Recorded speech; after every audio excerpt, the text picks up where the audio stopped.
साथियों, आप सभी का खुशी हेल्थ टेक में स्वागत है। जब हम हेल्थ की बात करते हैं तो साथियों, हेल्थ जीवन का सबसे अमूल्य विषय है। अगर हम स्वस्थ हैं तभी जीवन में कुछ कर सकते हैं, तभी आगे बढ़ सकते हैं, तभी संघर्ष कर सकते हैं, तभी करियर बना सकते हैं, तभी कुछ करने की सोच सकते हैं। हमारा स्वास्थ्य अगर हमारा साथ नहीं दे रहा है तो हमें कुछ भी कर पाना मुश्किल है। क्योंकि कुछ भी कर पाने के लिए, कुछ भी सोचने के लिए, किसी भी राह पर आगे बढ़ने के लिए, कोई भी तैयारी करने के लिए सबसे पहले ज़रूरत पड़ती है अपने आप में फिट होना। हम फिट नहीं हैं। हमारे पास धन तो बहुत कुछ है, लेकिन डॉक्टर साहब ने हमको मना किया है कि दिमाग पे प्रेशर मत डालिएगा, क्योंकि आप मेंटली डिस्टर्ब हो सकते हैं। पहले से आप परेशान हैं। डॉक्टर साहब ने हमको कहा है कि आप चलिएगा मत ज़्यादा, आप रेस्ट करिएगा।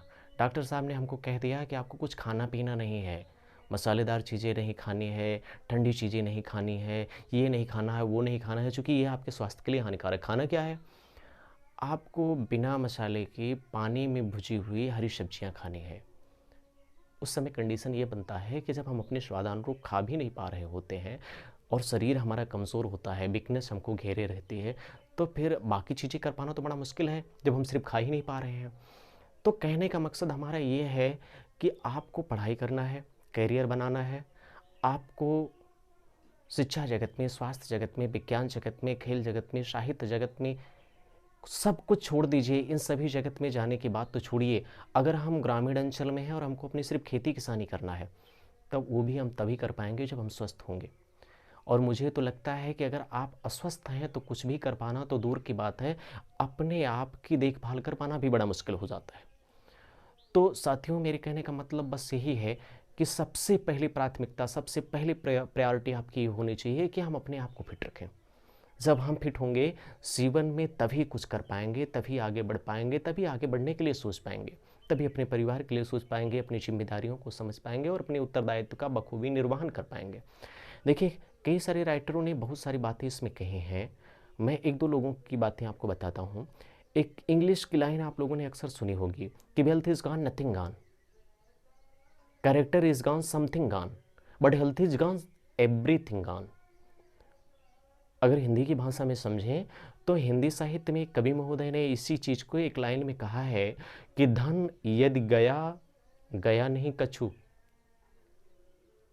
स्वास्थ्य गए कछु जाता है, और सदाचार लुट गया मनुष्य का तो सब कुछ मिट जाता है। मतलब कहने का बस इतना ही है कि आपका धन खत्म हो गया तो धन तो आता जाता रहता है, आप फिर मेहनत करेंगे, आपके पुरुषार्थ से फिर से धन इकट्ठा हो जाएगा। आप चरित्रहीन हो गए तो समाज से आपकी छवि खत्म हो गई, कुछ चीज़ें आपकी चली गईं। बट आपका स्वास्थ्य चला गया तो समझिए सब कुछ चला गया, क्योंकि स्वास्थ्य ही आपका मेन धन है। अगर आप स्वस्थ हैं तभी आप में स्वस्थ मानसिकता है, तभी आप अपनी जिम्मेदारियों को समझ पा रहे हैं, तभी आगे के लिए आप कुछ कर पाएंगे। साथियों, मैं इतनी लंबी चौड़ी बात को घुमा फिरा के बस एक बात पे लाना चाहता हूँ कि मैं खुशी हेल्थ टेक मैंने इसीलिए क्रिएट किया है कि आप इसके माध्यम से अपने परिवार के लिए, अपने समाज के लिए, अपने लिए समझ सकें कि कौन चीज़ें हमारे लिए ज़रूरी होती है। मैं खुशी हेल्थ टेक में कई सारी चीज़ें जोड़ने का, अपडेट करने का प्रयास करता हूँ। खुशी हेल्थ टेक के माध्यम से मैं गर्भवती महिला की कौन कौन सी जाँचें होती हैं, अच्छा ये चीज़ें देखिए किसी एक परिवार की चीज़ें नहीं है।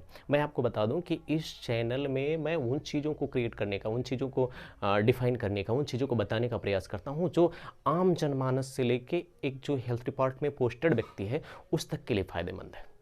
देखिए, हमारे घर में, सबके घरों में माँ बहनें तो हैं, हम शादीशुदा हैं तो हमारी पत्नी है।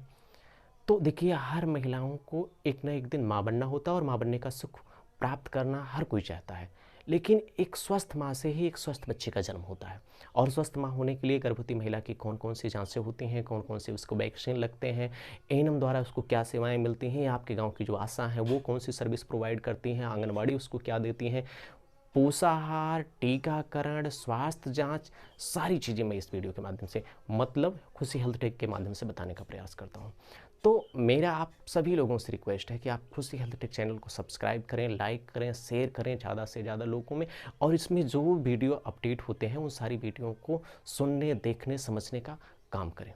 अगर आप खुशी हेल्थ टेक चैनल को पूरी तरह से देखते हैं, मैं पक्का वादा करता हूँ कि आपको किसी से ये पूछने की ज़रूरत नहीं होगी कि वैक्सीनेशन क्यों लगवाया जाता है, कौन सा वैक्सीन गर्भवती महिला को कब और कहाँ लगता है, गर्भवती महिला के लिए कौन सी योजनाएं गवर्नमेंट की चलती हैं, चाहे वो पोषण के लिए हो, चाहे स्वास्थ्य के लिए हो, चाहे DSY हो, चाहे प्रधानमंत्री मातृत्व वंदन योजना हो, या नवजात शिशु की देखभाल के लिए गवर्नमेंट ने कौन सी व्यवस्थाएं अप्लाई की हैं। अच्छा, कब कब बच्चे को कौन कौन सा टीका और किन बीमारियों से बचाता है। फिर अगर बात करें घर में हमारे बहन बेटियां हैं, किशोरियां हैं, तो किशोरियों को कौन से टीके दिए जाते हैं, किशोरी स्वास्थ्य के लिए हमको क्या करना चाहिए। दूसरी चीज़, कौन सी बीमारियां किन कारणों से होती हैं, उसके उपचार क्या हैं। अच्छा, उसका गवर्नमेंट की तरफ से कौन सी पहल की जा रही है, कौन सी योजनाएं उससे संबंधित लाई गई हैं। तो मैं वो सारी चीज़ें आप तक पहुंचाने का प्रयास करता हूं जो आपके निजी जीवन के लिए ज़रूरी है। और एक दूसरी चीज़ मैं आपको बता दूं, जो किसी कार्य में कार्यरत हैं, मतलब स्वास्थ्य विभाग में, और खास करके पंचायत स्तर पर मतलब जैसे एनएम हुई, आशा हुई, आंगनवाड़ी हुई, इनको AAA कहा जाता है ना। AAA मतलब A for ANM, A for ASHA, A for AWW anganwadi worker, मतलब AAA। ये AAA तो विशेष भूमिका में रहते हैं पंचायत के। तो AAA की क्या भूमिका होती है पंचायत के लिए, इनके लिए भी मैं देखिए चीज़ें अपडेट करता रहता हूँ। आप अगर एनएम हैं, आशा हैं, आंगनवाड़ी वर्कर हैं, आप अगर CHO हैं, तो आपका डेटा अपडेशन कैसे होता है। आप लोगों के पास, आशा लोगों के पास एक आशा डायरी होता है। आशा डायरी का अपडेशन कैसे होता है, कौन कौन से रिकॉर्ड कैसे अपडेट किए जाते हैं, एनएम का टीकाकरण सत्र कब होता है, उनसे रिलेटेड कौन से वैक्सीन दिए जाते हैं, कब दिए जाते हैं, कोई वैक्सीन बच्चे का छूट गया तो उसके बाद हम कितने दिनों के अंतर तक दे सकते हैं। आंगनवाड़ी का पोषाहार वितरण प्रक्रिया क्या है, पोषाहार वितरण कब होता है, कैसे होता है, उनका रजिस्टर मेंटेन कैसे होता है। मैं उन सारी चीज़ों को इसमें लिंक करने का काम करता हूँ। तो मेरा आप सबसे एक रिक्वेस्ट है कि अगर आप आम जीवन जी रहे हैं, आप स्वास्थ्य विभाग से जुड़े हुए नहीं हैं, पर आप एक मानव हैं और मानव स्वास्थ्य की चीज़ों को समझना चाहते हैं, तो आप मेरा वीडियो ज़रूर देखें। अगर आप आशा आंगनवाड़ी वर्कर और एनएम या CHO हैं तो भी आप मेरा वीडियो ज़रूर देखें। आप सभी को इसमें बहुत कुछ हेल्पफुल चीज़ें मिलने वाली हैं। अगर आप इसे देखेंगे तो आप समझ पाएंगे कि स्वास्थ्य के लिए क्या क्या चीज़ें कैसे करनी होती है और वो हमारे कितने फ़ायदे की चीज़ें हैं। तो मैं ज़्यादा लंबी बात न करते हुए बस इतना कहूँगा कि आप सब लोग खुशी हेल्थ टेक चैनल को लाइक करें, शेयर करें, सब्सक्राइब करें और इसके वीडियो को ज़रूर देखें और हेल्थ प्रणाली को समझने का प्रयास करें। बहुत बहुत धन्यवाद।